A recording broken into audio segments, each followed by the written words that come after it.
everybody. I'm going to talk briefly on the importance of the waist. The waist. Uh, the waist needs to be very supple. It needs to be so energy can go down and come up. So if we understand that internal system training, IST, represents a connection to the internal space. That means that from top to bottom, it needs to be in harmony so that the sinking, the gravity, alignment, pressure that connects and goes through the Yongqun, that helps to foster that internal system experience of what it represents. And if the waist is stiff, if the waist is tight, if the waist is um, not in the proper bowl-like position, then it's difficult to experience what it represents in the internal space. So how do we have a more supple waist? Well, it's already in the practice.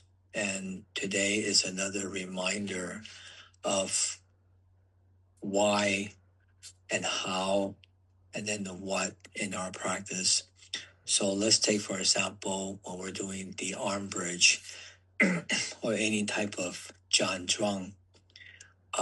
When you're standing, you're not standing simply straight. You're not just upright.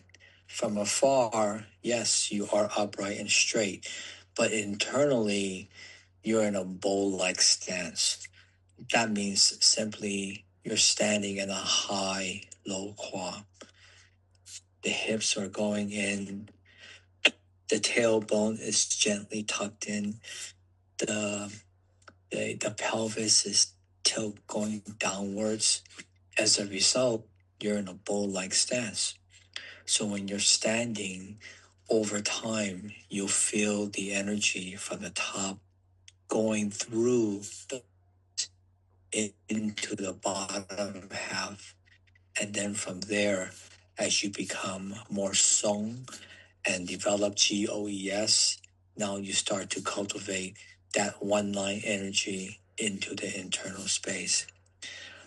Other things that happen when you're in the stillness positioning, we're always cultivating CCC, right? The mind is very calm, which leads to your Zhongding. And anything that leads to the Zhongding, in other words, is a connection to the ground because you have GOES. GOES, you can only do it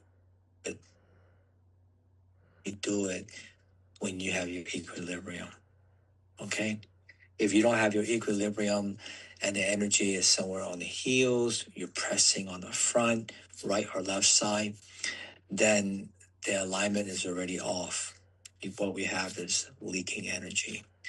So the stillness positioning is an opportunity without doing dynamic movement to cultivate that feeling of being in a position where the waist becomes more supple, becomes more supple. And then as a result, when you start to recognize that internal feeling, now you're going to channel that into the dynamic movement. So let's take Song Gong. Every time you're doing any one of the 5 Song Gong movements, creating the supple waist. The waist is not erratic. The waist is always moving in a 3D sphere. Okay? So in the case of the pendulum, you're constantly doing the figure 8 internally, which connects to the ground. So the rebounding action, while in proper alignment, you're doing the figure 8, which helps to foster and promote the waist being very loose. Okay? And then from um, the elevator, the rebounding, the cultivation, the rolling eight ball, and kai he, you're also cultivating the supple ways. And again, how do you know when you feel that supple ways? Very obviously, but takes time to develop that feeling of what is very obvious. When you feel more song tong hong, especially hong. Hong is empty. When you have empty, that's verification that you have the supple ways, because you can only feel home when everything is connected from top to bottom. And now you could release cultivating um, space so energy can go down. So just the feeling of empty is not new.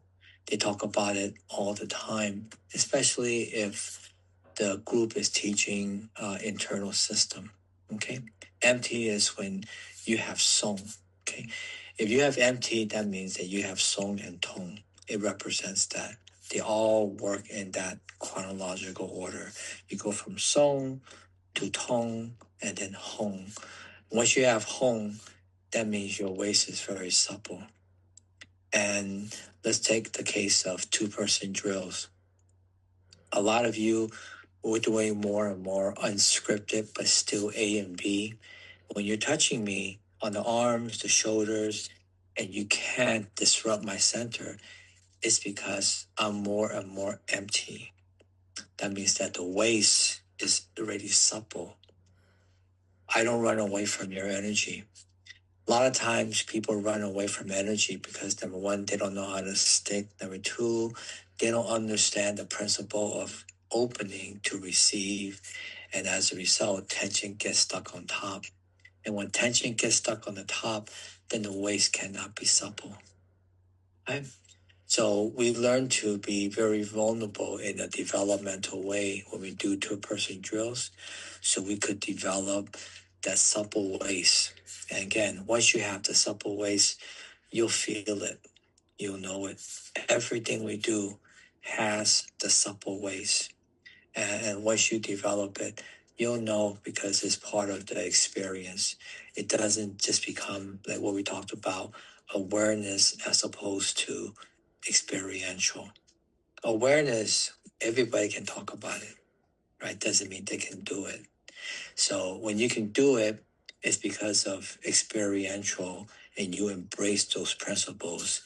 And the more you do it with the experiential over time, the movements that you do in stillness or in dynamic movement, it represents you'll have that supple ways. And we continue to plant those seeds. So when you practice, it's constant reinforcement. Okay.